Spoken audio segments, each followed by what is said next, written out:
के सोनाता कर ले जीवन हाथिया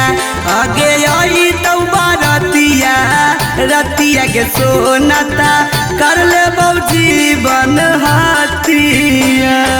माँ प्रतिमा रिकॉर्डिंग स्टूडियो शेखपुरा।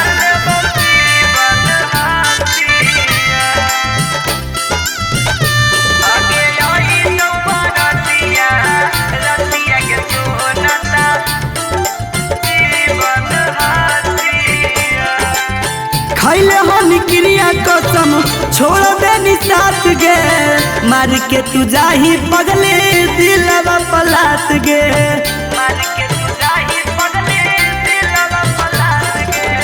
खैले हन क्रिया कसम छोड़ देनी साथ गे मार के तू जाही पगले दिलवा पलात गे कैसे जीवा हम के सोना तोड़ा नी हमर यारा माना कैसे जीवा हम के सोना तोड़ा नी हमर यारा माना आगे आई तो बारतिया रतिया के सोनाता कर ले जीवन हाथिया आगे आई तो बारतिया रतिया के सोनाता कर ले जीवन हाथिया।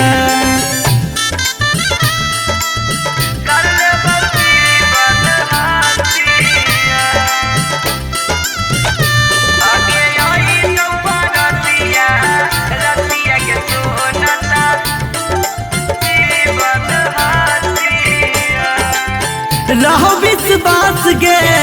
तोड़ा देनी आस गे चुपे चोरी कर वही सदिया दोसारा के साथ गे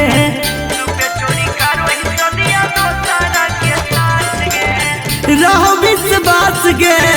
तोड़ा देनी आस गे चुपे चोरी कर वही सदिया दोसारा के साथ गे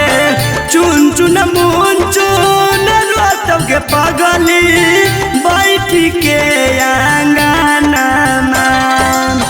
चुन चुन सोही रोतव के पगली बैठ के आंगना आगे आई तो बारतिया